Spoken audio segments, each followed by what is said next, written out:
So we'll hand it over to our broadcast team, Brandon Gaudin and Charles Davis. Thank you, Coach. From beautiful South Florida, there's a look at Hard Rock Stadium in Miami. This crowd a few minutes ago stirred into action at the side of their Dolphins emerging from the Hard Rock Stadium tunnels, and we are ready to go as the Dolphins get set to match up with the Jacksonville Jaguars.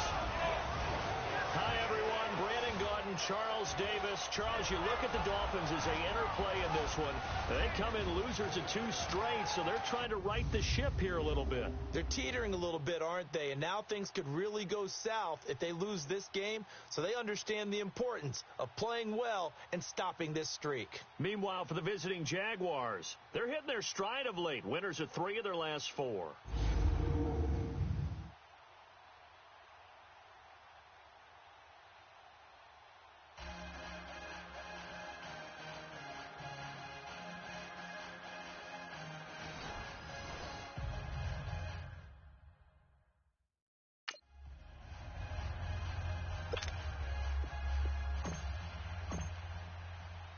Two teams on opposite ends of the Sunshine State. The Jags and Dolphins are underway. Jakeem Grant now to return. And he'll take this across the 25, couple extra yards up to the 27-yard line. So here come the Dolphins now as they get set to take over on offense. Ryan Tannehill will be orchestrating the offense, the top 10 pick back in 2012. Would you say that last week's performance by him, workmanlike in terms of numbers?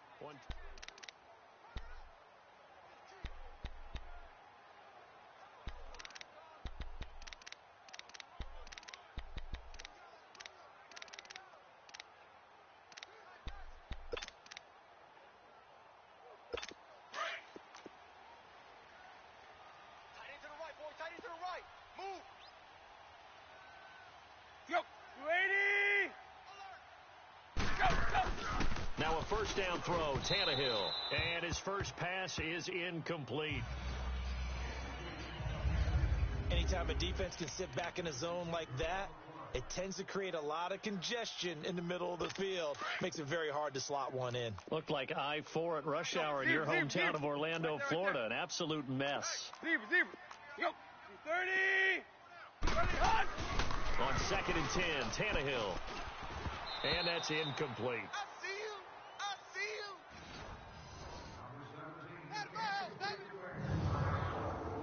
And time to take a look at the Jaguar defense. And that means cornerback Patrick Peterson, who has an effect on every game he plays, whether it's at the cornerback position or even as a punt returner. How about this? He's been in the Pro Bowl all 7 seasons that he's been in the NFL. This guy knows how to change a game, either with an interception or a return. So now an early 3rd and 10 here on their opening drive. Out of the gun, Tannehill. But in the end, the pressure too great, and he goes down. Telvin Smith able to get him down for a loss of 11 on the play, and it'll be 4th down. I spent a lot of extra time preparing for this game, watching this offensive line, because they gave up 5 sacks last week in their loss. They just gave up another one now. They don't seem to be working together as a cohesive unit. Right? 4 guys might have it right, but the 5th guy is giving something up. They've got to find a way to all get on the same page. Bortles leads the Jags up 1st and 10 at the 31-yard line. Here's Leonard Fournette, 1,000-yard rusher from a year ago. And he'll get this up only to about the 33. 2 yards on the carry there. It'll be 2nd down. Cameron Wake makes plays like that look simple because I think he plays with excellent leverage. Really does a nice job of being lower than the offensive guys trying to block him and gets underneath them and goes up and down the line of scrimmage to make those types of plays. And kept him to a short run play there. Paul bringing it in. And he'll get it out near the 40 to the 39. 6 yards is the pickup, and that'll lead to a 3rd down. That's a staple of this offense. Drag route to the tight end. Yeah, he's unable to use his size to break off much more yardage after the catch, but still an effective gain nonetheless.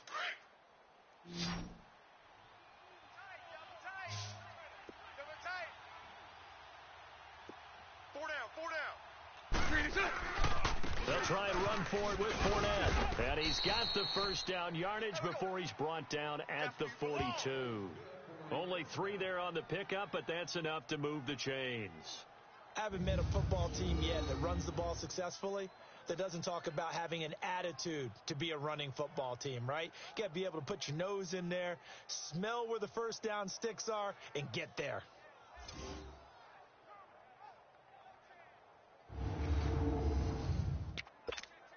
Let's go, let's go.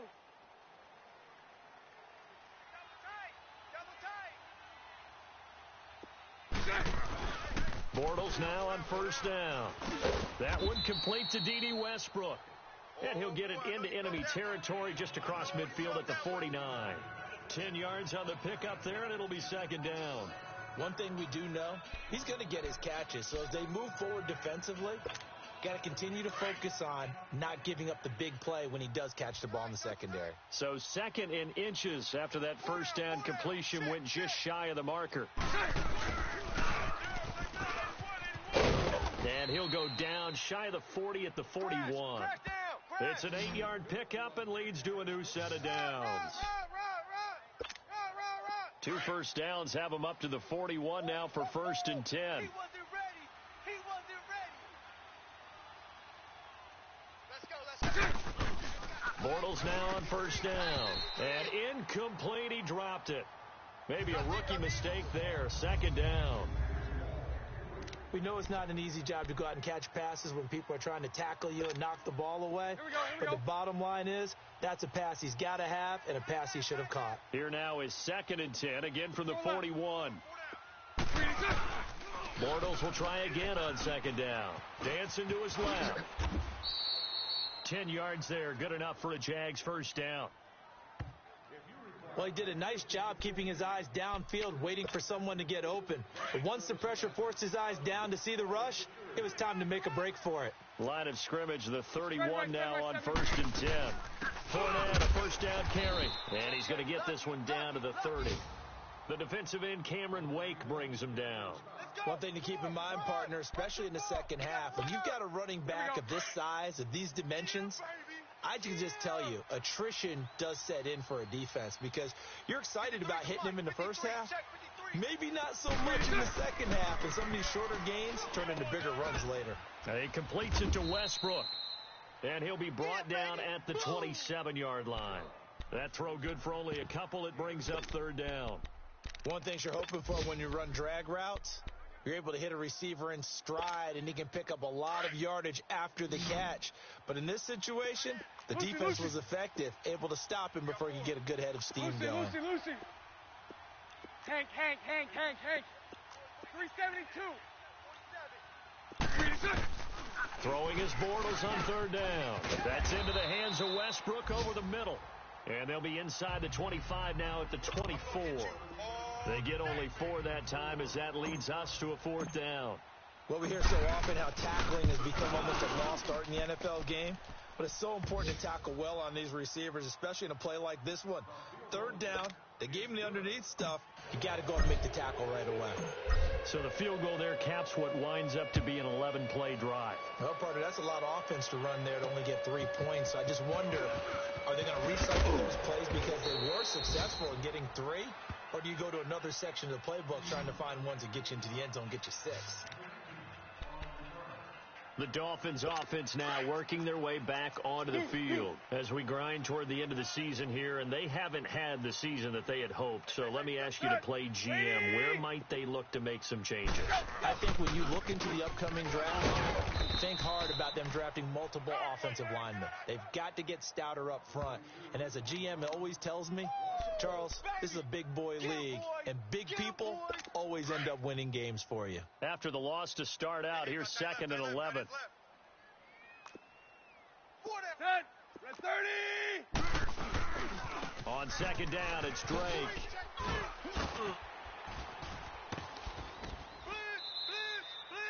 4 yards on the pickup there, and now they're left with a 3rd and 8. Brandon, all things considered, they have to feel pretty good about getting that type of a gain considering the blitz that they just had against them.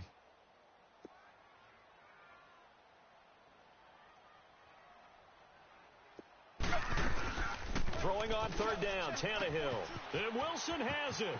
30, past the 20, and all the way in for a Miami touchdown. Albert Wilson, his 4th touchdown on the year. And the Dolphins are going to take a first-quarter lead.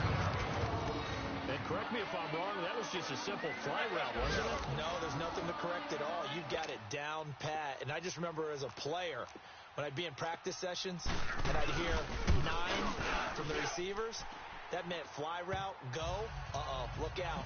That was the 9, and he just kept going all the way into the end zone for the touchdown. The kickoff unit is out on the field, and they will send this one away. And this will be a touchback as that sails over the end line.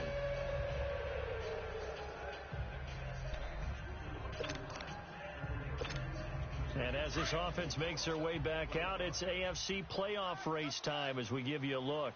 And for them right now, not a done deal. So they are holding down one of the final wild card spots. And with 2 weeks to go, there are others kind of nipping at their heels a bit. And imagine what the talk has been all week within their locker room. And it's really, let's rely on ourselves, because they could get help and still get to the playoffs. But who wants that? Go out, win the game, take care of things yourself, and then you don't have anything else to worry about. A fake to Fournette. Now it's Bortles to throw. Blitz coming, and down he goes. Brandon, if I'm an offensive coordinator and I see an all-out rush like that, I file it away, because I'm going to use their aggressiveness against them as this game goes on. I'm going to hit them with a screen soon. Following the sack, 3rd and long for Bortles and the JAX. Shotgun now for Bortles. Escaping the pressure right. And it's incomplete. Took a shot, couldn't connect. Well, no second guessing the call here. It was 3rd and long, so throwing the football was probably the smart play to try and pick it up. But they don't get it, and now the defense goes off the field feeling pretty good about themselves, gaining some momentum as they force them into a likely punting situation. And taken right on the 30. 12 yards on the return that time, and it'll be Dolphin football. Out comes the Miami offensive unit now. They get set to take over. And they're hoping to redo their efforts in the last drive when they got into the end zone. And just think of what it's like now on the sideline, because when you score a touchdown, you have to go over and look at the tablet and see what you did on the last drive. When you scored points, it's a whole lot better view than when you're trying to figure out how to fix things there. A little antsy on the left side of the line. Yeah, I think they got the guy in the end. I think they got the DN there on that one. And let's face it, he is so amped up, wanting to get a good get-off on the snap, jump too quickly.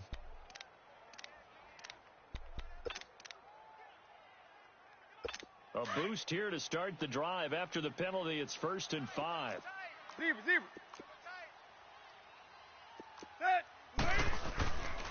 Tannehill hands to Dre.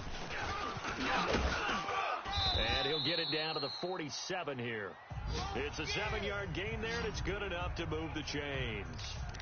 Usually we see runs like this as the defense breaks down later in the game, but this guy is setting the tone early, running through all types of tackles and put the defense back on its heels.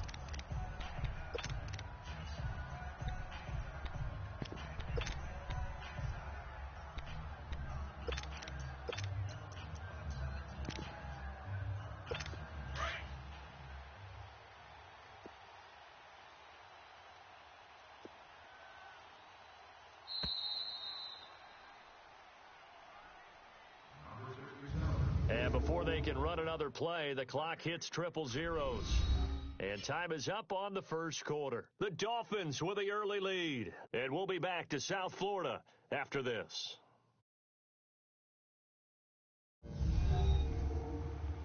The NFL on EA Sports is fueled by Gatorade, the sports fuel company. Back now with Charles Davis. I'm Brandon Gaudin. Proper behavior is expected from all of our students.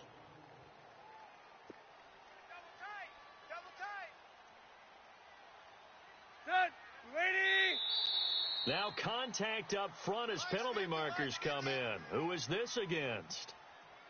Here we go. Encroachment, defense. So a jump there defensively. And it's a killer. Watch the football. Still first down. Don't move across the line of scrimmage until the ball moves. So a 1st and 5 now after the 5-yard penalty from the neutral zone infraction. Now Tannehill. It's a short one here, complete to the tight end. And here he'll be brought down a little shy of the 35 at the 36. It's a pickup of 6 and good enough to move the chains. When an offense reads blitz, doesn't matter where it's coming from, tight ends know that they become a big part of the passing game because there should be an easy outlet when all those extra bodies are trying to get to the quarterback. A hot route, so to speak. So from the 36 now, 1st and 10. Hey. 4 down. On 1st down, Drake. And he's going to fight his way forward here for a modest gain. And they give him 4 yards there. It'll be 2nd and 6. I call that play a success. A nice inside run sets up a very manageable 2nd down. A very solid gain on that play. 20. Off play action, Tannehill. On the right side, open is Gesicki. And he's going to get this down near the 20-yard line. A Miami 1st down, that one going for a gain of 11. If you're running out route, it's likely you're going to end up near the sideline. And what did we just see there? Toe tap.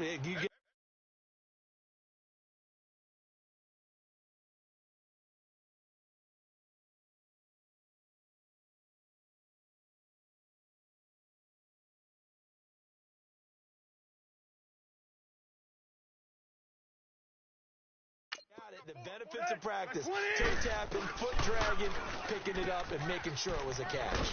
And a quick throw here, that's complete. And he'll get him inside the 15 down to the 14-yard line. 7 yards to pick up on the pitch and catch. Nice rhythm fill there on 1st down. He located his tight end, made it a nice easy pitch and catch. Hoping he can break a tackle or two. Wasn't able to do that there, but still good yardage.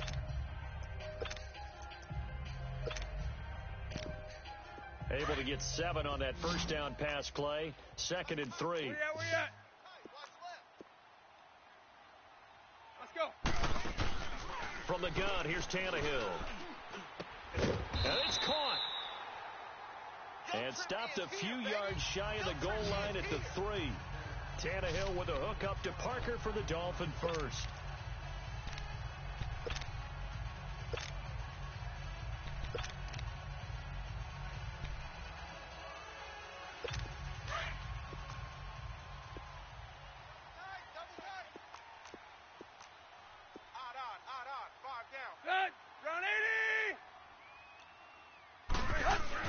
To the air again, Tannehill. He couldn't quite hold it. Got hit. Ball pops out, incomplete. Well, he'd been targeted quite a bit on this drive, and finally I think the guys on the defensive side, they said no more. They slapped the double coverage on him, made it very tough for him to get the ball.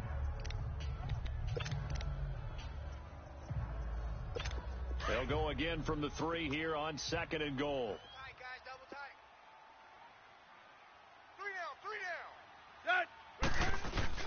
Again, Tannehill. That's complete right around the 8. And he'll get blown up behind the line of scrimmage. Back at the 6. It'll be a loss of a full 3 yards there, and it also brings up 3rd down. And never good on a pass completion there to go the wrong way. Lost yardage. No, for some reason it seems to work better when you throw it downfield or you can move the ball downfield running it that way, doesn't it? But in this case, if you're the defensive guys, you're energized. Executed well. He's got it. Touchdown, Dolphins. Albert Wilson with his 2nd touchdown of the game and 5th on the year. And the Dolphins are able to grow their lead. And he's having a nice little 1st half here, partner. And it's a 1st half that leaves us anticipating what can still come. I mean, 2 touchdowns already here through the 2nd quarter. There could be plenty more before this game is over. This is fielded at the chalk of the 10. Solid return, pretty good field position. They'll start at the 32-yard line. And out now comes Jacksonville as they get ready to go. And on the last go-around, they really couldn't get anything going. They had to punt from deep inside their own territory, which means you're going to lose the field position battle as a general rule. What they're looking for now is a little more consistency, move the ball at least a few times on offense, get a couple of first downs, and hopefully flip the field. Yeah, just something to build off of. That's what they're looking for here. Well, you had to punt on your first drive, and on the first play of the second drive, you end up going backwards. I would dare say they need something good to happen right here, right now. And connecting here with DJ Shark. And he'll be tackled right on the chalk of the 45. His first catch, good for 16 and a first. On 1st and 10, here's Bortles. And the Dolphins rush gets home. Down he goes. Cameron Wake in there to get him. And that's sack number 6 for him on the year. Great job defensively. I think he was trying to go through his progressions, find someone to get rid of the football. Before he knew it, he was on his back. So that just brings us right back to what you said in the beginning. A great job defensively. Nowhere to go with the football. Now he's hit, and Bortles fumbled. It's loose. And the Dolphins have got it. We got it. We got it. I know that taking care of the football is something that's drummed into every guy who plays this position, no matter what, whether he's running it, in the pocket, out of the pocket. But it's almost surprising to me that there aren't more fumbles by that position because of the way that they get attacked on each and every play. Yeah, well, he had the fumble last week. Now here's 2 weeks in a row with a fumble loss. Concentration has got to be there, and he's got to understand how much time he has to take care of a play, and maybe his clock is off just a little bit. Let's talk a little football 101 here, because one of the keys to advancing the ball downfield, success on first down. Huge difference, as we know, between 2nd and 4 and 2nd and 8 and 9.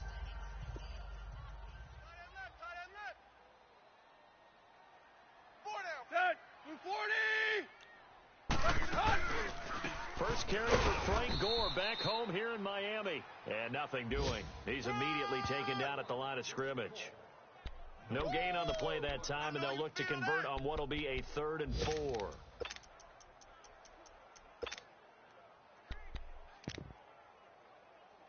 The Dolphins on 3rd down. They've been okay. 2 for 3 thus far. This is 3rd and 4. 20. A shotgun snap for Tannehill. It's complete to Grant. And he gets it inside the 35 and just shy of the 30.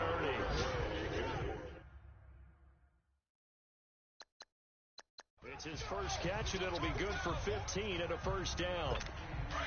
Would it be safe to say that as precise as routes are supposed to be run in the NFL, maybe they're not quite as precise in college ball? That's accurate, yeah. And I think we saw a college route in the NFL there. Just find the soft spot, find the dead zone, and find the first down. And that's what he just did. And he's got this down almost to the 20 before he's dropped.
A reminder, coming up at halftime, we'll send you up to Orlando. Jonathan Coachman is there, and he'll have stats and scores from a busy Sunday in the NFL. On 1st and 10, Tannehill. And this is caught at the 8. And he couldn't quite